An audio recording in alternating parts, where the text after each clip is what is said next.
And good evening. My name is Ryan Belmore. I am the owner and publisher of What's Up Newp, and Mr. Ken Abrams, our lifestyle editor, joins us this evening. Hey, Ken. How you doing, Ryan? I'm doing all right, and we have a wide variety of live interviews coming up this week. Earlier today, we were talking about some of the Bond items coming up on the ballot, and with you, we're going the lifestyle route, and we're talking with an actress this evening. That's right. We're going to be meeting Marilyn Bush, who is a Rhode Island-based actress, and she will be speaking to us in a couple of minutes. I know we have her highlight reel first to share.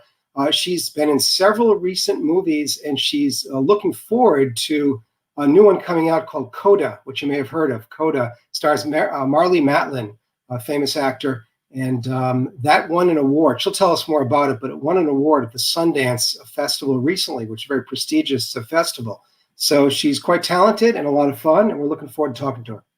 Excellent. Well, what we'll do is we will look at her highlight reel now and remind ourselves of what she's been in, and we will do that now, and then we'll come back and we'll chat with Marilyn.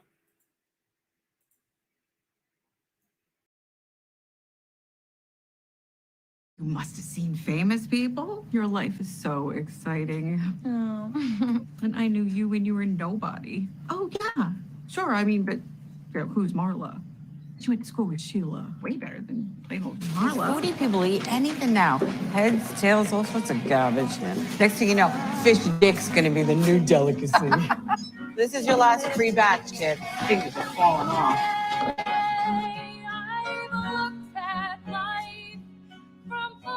Number 08-44-07, Commonwealth versus Jacob Owen Barber. A single count of murder in the first degree for the defendant, Joanna Klein. For the Commonwealth, Assistant District Attorney Neil LaJudas. It is ordered by the court that you be discharged of this indictment and go without day. Bail posted shall be returned to the surety. Case dismissed. When did you start speaking Italian? Oh, you can't tell. I just started practicing again after years. Why is that? I don't know. It's the first impulsive thing I've done in a long time. I always think about my ancestors, like harvesting olive trees or something. And this dream fantasy of yours where I and my husband retired to Italy. My only role in this is just to make him sandwiches? Because you're crushing my dreams here, Matt. No, it's just different over there. In what way? Okay, this one says that we should add food dye to the water cooler. Normal water is so boring. This says that communication would be improved by unicorns. Why? Can you hold Brian for a second? God, never let it be said that having a baby doesn't change your life. What I wouldn't give to just stay in bed late one Sunday, you know? Drinking coffee. Thanks. Your father says you don't have any plans for an internship this summer. That's right. And why is that? I'm moving to Nashville. Kayla, this hobby. It's a career. A career as an unemployed musician. I thought I'd never see the day. Oh, you know, he really is too good for you. Oh, stop it. Oh, God, what? You know me. I can't lie. Why would you say that, Mama? So you enjoy. And here she is joining us now. If technology works well, Marilyn Bush, how are you? I'm well. Hi, guys. Hi, Ken. Hi, Ryan. Hello. Hey.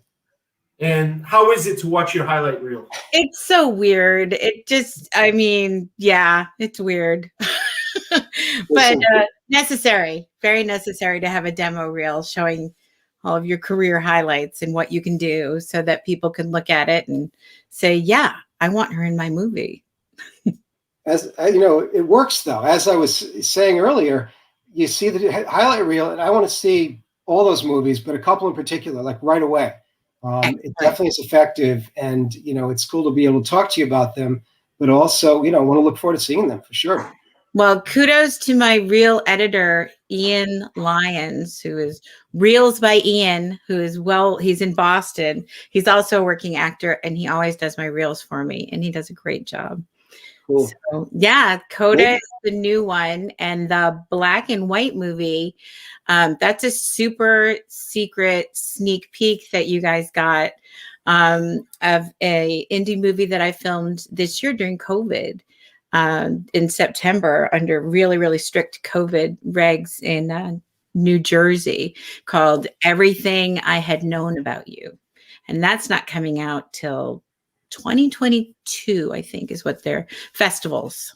Interesting. But, yeah. Why don't maybe we could start off, if you could just tell us a little bit about your background. I know you're a Boston native, but you live in Rhode Island. Yep. And a little bit about your own background, your background in film, and what brought you to the point. Sure. I was originally born in Boston. First, like 7 years of my life, lived in Woburn, Mass, and then the family moved to Cumberland, Rhode Island, and grew up there. Went to school for English Lit at URI, but I pretty much majored in keg tapping and bong making, perhaps, if I'm allowed to say that. So I left URI and transferred over to Rick, and that's where I changed my major to theater.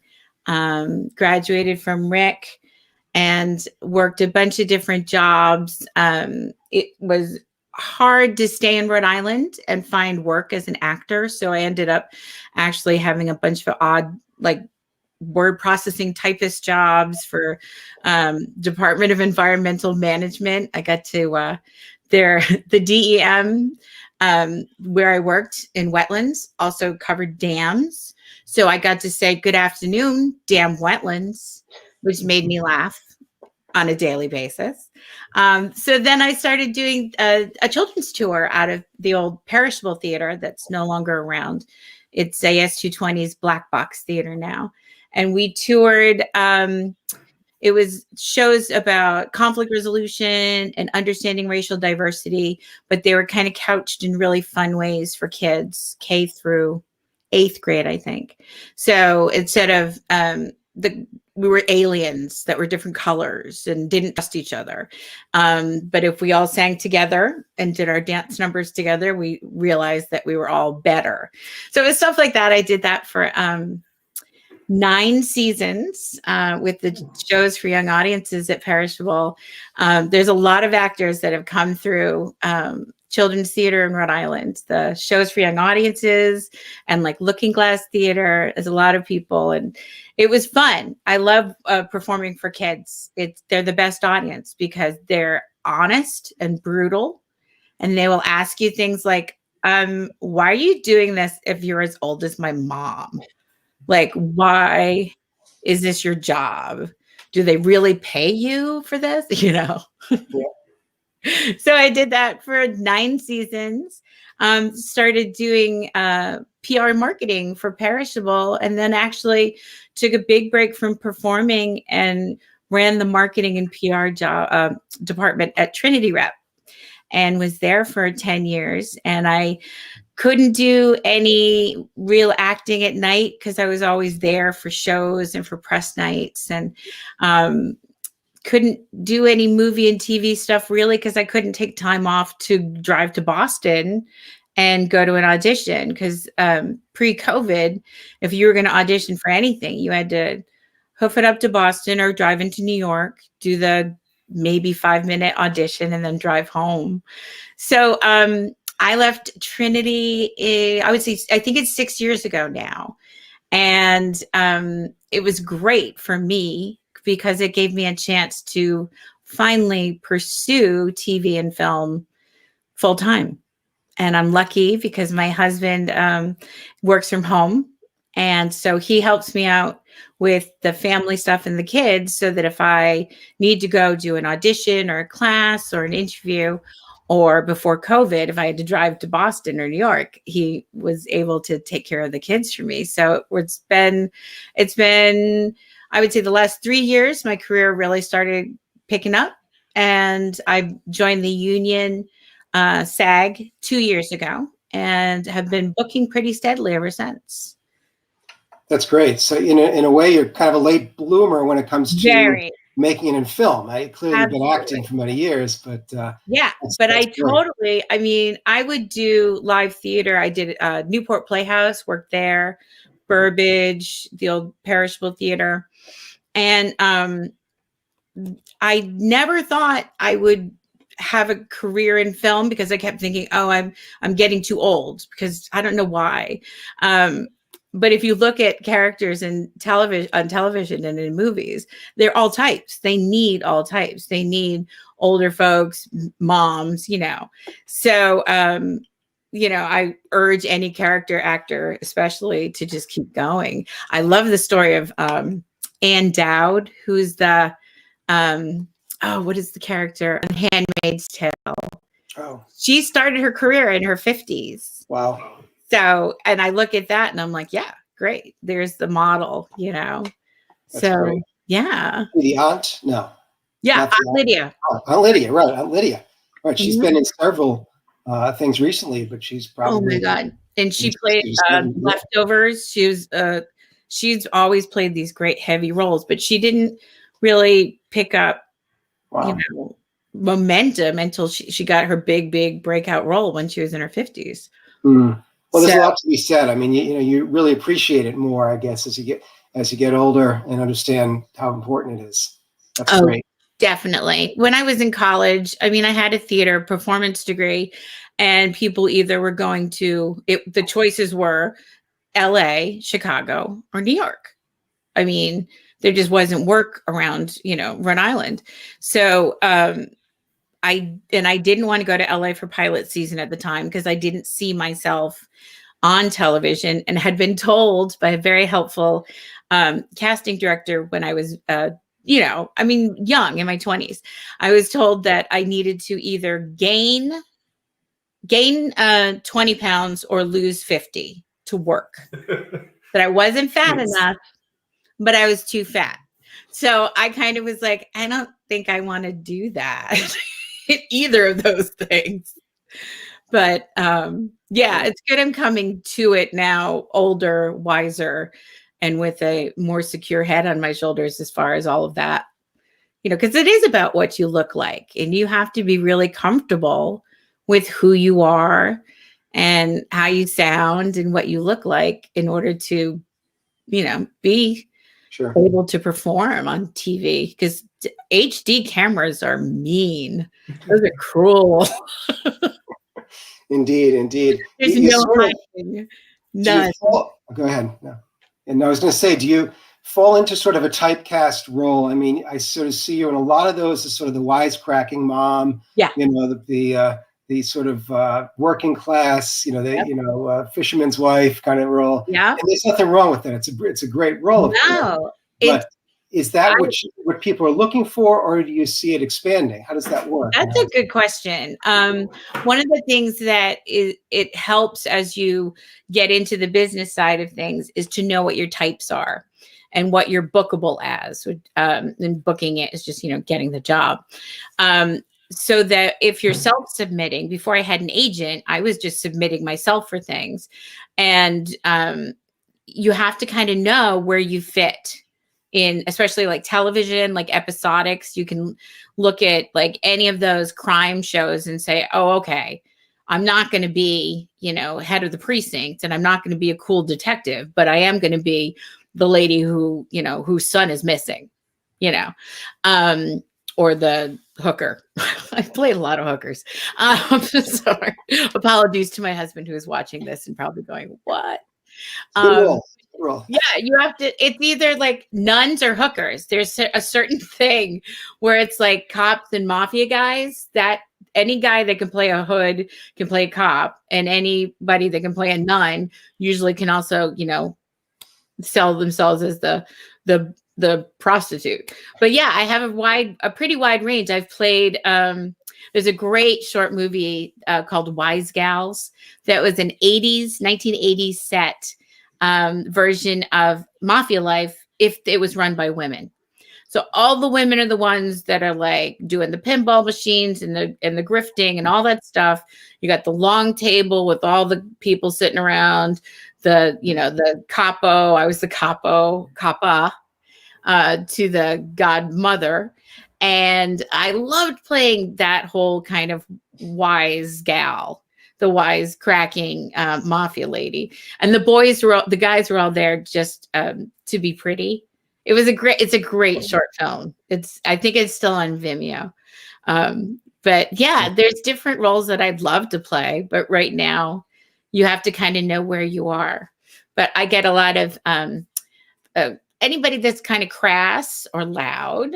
I just played an angry football parent in Hulu's a new show for Hulu called Dope Sick, and I went to Virginia for that. But pretty much it was just, you know, me hollering at somebody across a parking lot, being awful. Hockey mom, you know, her football Yes, mom, right? totally. It was totally that. It was, you know, Great. That's great. yeah. Cool. But those roles are great. I love them. They're fun. As an actress, how often, you know, do you have to be? I mean, I guess it's how long the roles are, but how often, you know, especially during this pandemic, are you throwing your hat at a opportunity? During COVID, things stopped. Like everything, the whole industry stopped right around Friday the 13th in March. I was on set, they shut everything down, and then they shut everything down across the country. And I think we all kind of sat around waiting for things to pick up again and then realized, oh, this is much. It was back when we didn't know the severity of everything. So everything kind of sat around for a while. The only thing that was really kept going, and Ken, you probably can relate to this, is radio and voiceovers. And so I built a studio in my garage so that I could keep working. Started doing, you know, recording ads and industrials. And I'm the voice of an 8-book science fiction series, which I'm very excited about. So that's my audiobook career started because of COVID, because there was no work. So now work is picking up again. The unions all got together and put together these amazingly strict regulations about what exactly has to happen on a set in order to keep it COVID safe. A lot of masks, a lot of people separated.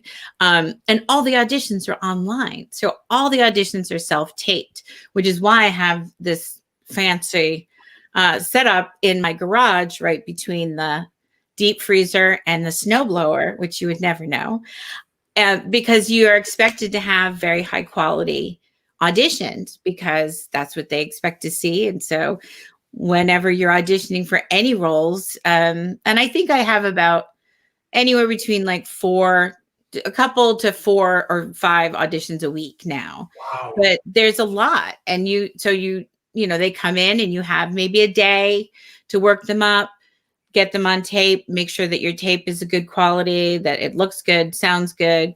And then you send it off to casting and go on to the next one. I have one that's due tomorrow, as a matter of fact, that I still haven't memorized. That's the worst part, is that you have to, in order to really book the work, you have to look at whatever scene they gave you, whatever character, and treat it like you got cast, and just, you know, memorize it and figure out all the acting information that you can, kind of suss out what the character is, as if you were going to do it for real tomorrow on set.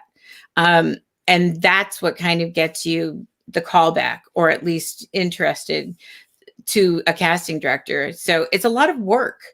And if you get this many auditions a week, it's lucky, but you still have to put a lot of work in, and then you may book it, you may not, you know?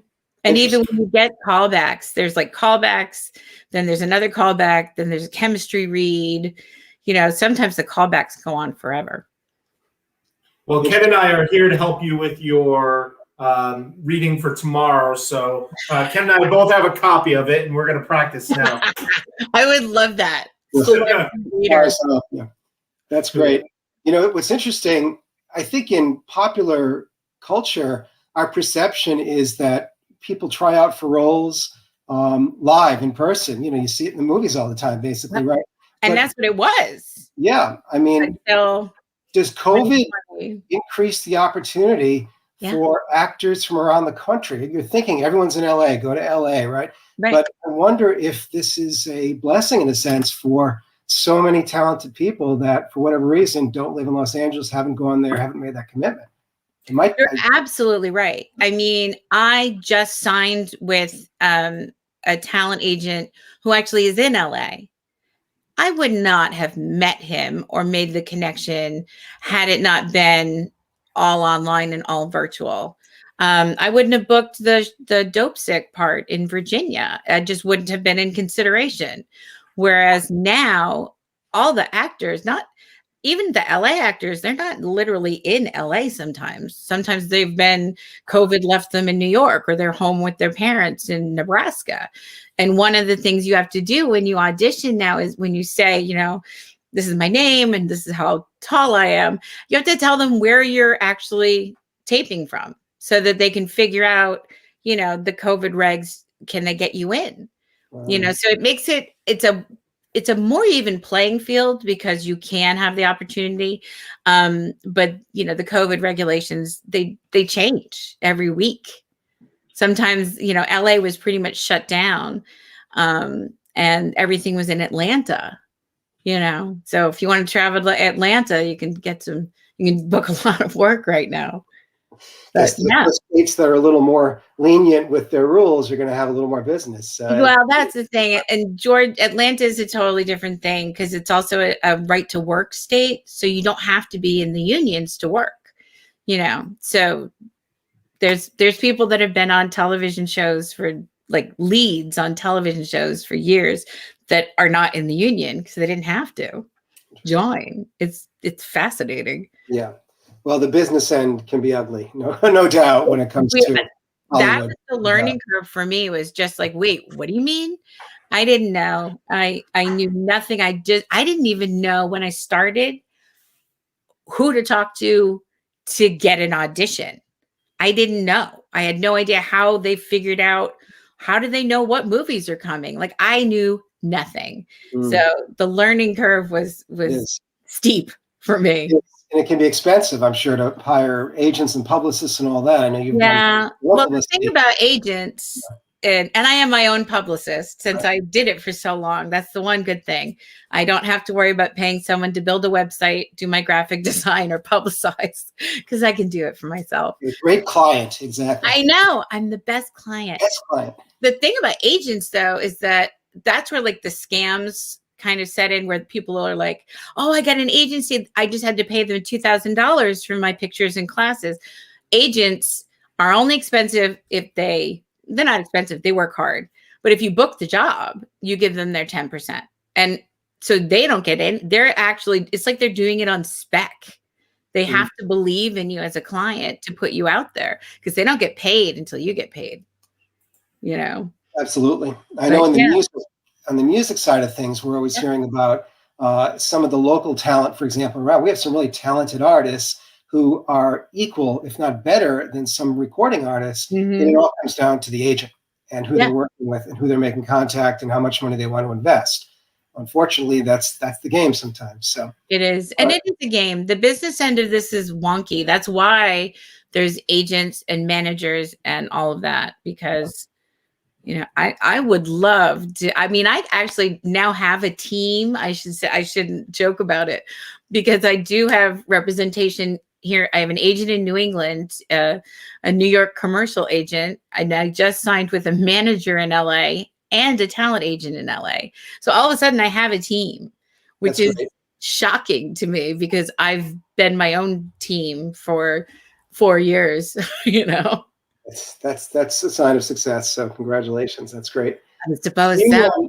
Let's talk movies. I do want to know more about CODA, because that won a prize at Sundance, correct? Could you tell us more about what that's all about? Up at Sundance. It was because it's very interesting when you're in a project. Same with theater, same sometimes I think with musicians. You're in it and you only see your part of it, and then you're like, I hope it's good. You know, because you don't know. So it was set to open. It was opening night of the Sundance Festival, end of January. And I watched the streaming feed, and the audience reaction was amazing. It's CODA, stands for Child of Deaf Adults. And it's a wonderful movie about Emilia Jones, who you may know from the Netflix show Lock and Key, and she's done a bunch of other things. She's young, up and coming. She plays the hearing child of deaf adults with a deaf brother. So she is the person in this Gloucester fisherman family that communicates to the town for the family. They lean on her for everything. And she discovers that she has a talent for singing, but because of their deafness, they don't necessarily support that choice or understand that choice. So the whole movie is about her having to decide whether or not is it time for her to pursue her own dreams and try to explain just what music means to her deaf family. But it's a lovely, lovely and very funny movie. And the writer director, Sian Heder, who directed a bunch of Orange is the New Black, and there's an indie movie called Tallulah that she did. So it was one of those things where we all knew that it was good, but who knew? And it opened the festival with a huge outpouring. Audiences loved it. And then the awards started to come in. They got the Audience Choice Award, a special jury prize for Best Ensemble Cast. Sean won Best Director, and then they won the Grand Jury Prize for U.S. Dramatic Films. So they won the prize of Sundance. It was the big winner. And then Apple bought it for, like, I'm joking because it's huge, $25 million Apple dropped on this movie. So you kind of walk away from it going, well, I guess it's good. So for streaming, and they're not going to, is it going to be in theaters or mostly, well, everything's streaming these days, but yeah. It was a record. I think it was I think Palm Springs was picked up the year before for like 20 million. But so I'm assuming it's going to be on Apple TV. I haven't heard exactly when, but it did. It showed twice, and they were all the reaction, especially from the deaf community, was amazing because they're seeing themselves represented in a way that's like, it's a family drama and a comedy. And they're just like, no, that's it. That's, what life is like. So I played a loud, brassy, as you can see from the clip, fisherman's wife in Gloucester. I do have a tendency to get, fishwives and working women and harder ladies. But it was my distinct pleasure to be able to learn how to sign fish dick from Marlee, because we had to make it up. We're like, is there a, so we had like this like fish dick sign that we would do. I don't know. Is that is that too crass? We're R-rated sometimes. I was gonna say, I didn't make it up. Blame Marlee Matlin. No, that's fine. Yeah. Who's hilarious. Marlee Matlin is gorgeous, just absolutely beautiful and funny, but she's a hot shit. Like, she's raunchy. I was so thrilled when I discovered how raunchy she was. That's great. And she Academy Award winner as well, I believe. Right? Oh my God, yes. Children of a Lesser God. Yeah, years ago, yeah. Yeah, but she's been working since. I mean, I loved her on West Wing. Everything she does, I followed. I was like, it was really great to be able to work with her in a scene. I've been really lucky. I did Polka King. I get to work with Jenny Slate, who I think is hilarious. And, the first time I met her and Jack Black was at the table read for Polka King. And I had the best night of my life because they didn't have enough actors to read all the parts. So they're like, will you read all these other parts? And I was like, yes, at a table with Jack Black and Jenny Slate. And honestly, the version I got to see that night of Jack Black sitting across from me in the middle of summer in Pawtucket in the basement of a mill, Jack Black sitting there singing all these songs and doing his Polish accent. I was like, this is the best night of my life, because everybody was like entertaining, really on, and I was part of it. And I got to make them laugh. That was like a career highlight. That's great. For people that don't know, Polka King was filmed mainly in Rhode Island, and the Columbus Theater was where a lot of the concerts happened. And your role in that was also, you had that sort of connection with the stars, which was great. Yeah. Polka King was great. And how about Vault? Yeah, I saw that recently. The Bonded Vault Robbery. Which Tommy DeLucci. Yeah. Such a good movie. I love that movie.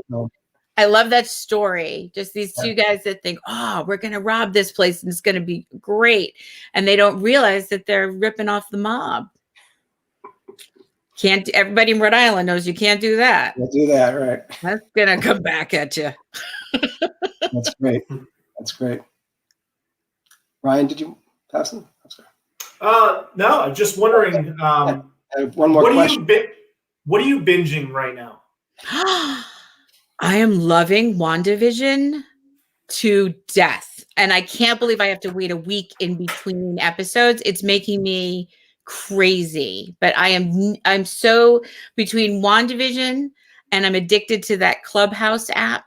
Are you on Clubhouse? No. My husband is like, who are you talking to at 1 a.m? And I'm like, I'm on Clubhouse. Shh. I cannot. I was in a room the other night on Clubhouse with Michael Chiklis from The Shield, who's in Boston filming with Meryl Streep. And he was like, oh, I just got on this app. And then Paul Schaefer came into the room and started talking. And I was just like, this is the most random, like the old fashioned party lines. Like, all of a sudden somebody's there. I am loving Clubhouse. That has been my big time waster. Just started watching WandaVision over the weekend, so I'm only on episode 3. So I love what they did. I love how it sets out the first 2 episodes. You're like, huh, I wonder if this is what it is. And then the 3rd and 4th episode happened, and I literally stopped at the 4th episode and rewatched the first 2 again because I was like, oh, I know I missed stuff because I love a good Marvel Easter egg. That makes me very happy. The little things they throw in just for people that know, because I was a big comic book geek as a kid and a teen, and maybe as an adult. Are we going to see you in a Marvel film? Oh my God, I would love that. They film in Atlanta.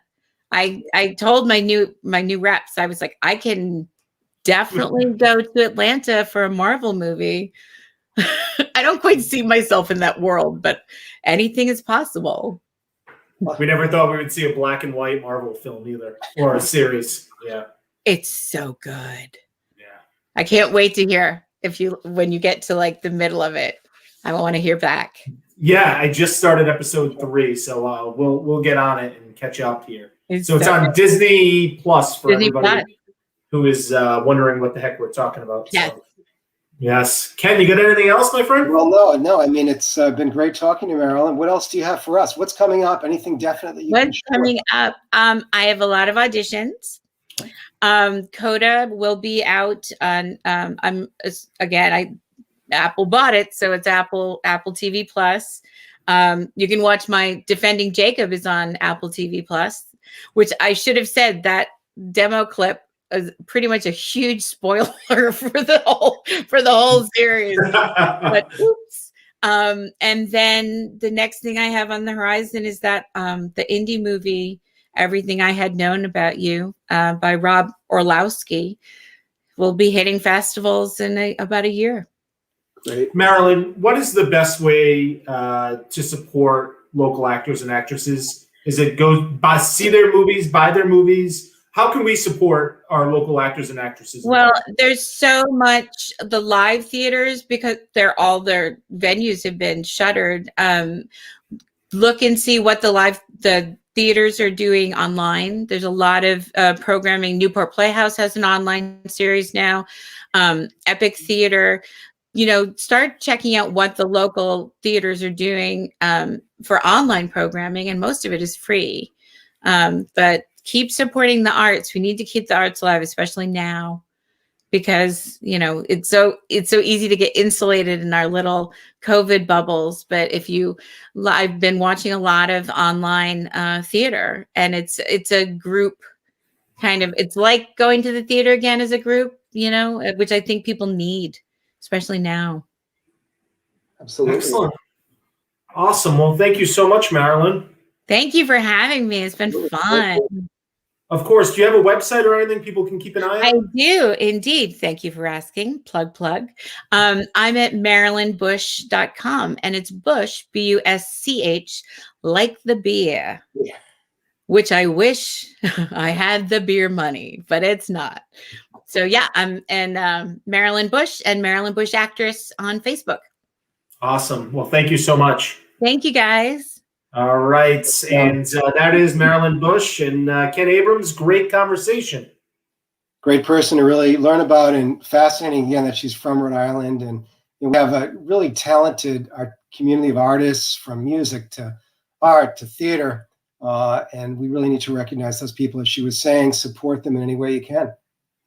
That's it. All right, my friends. Well, until next time, if anybody missed any portion of this interview, they can go back and watch it on whatsupnewp.com or on our Facebook feed, on our YouTube channel, share with friends, family. Perhaps you recognize her in a video. Go and share it with other people who like that video.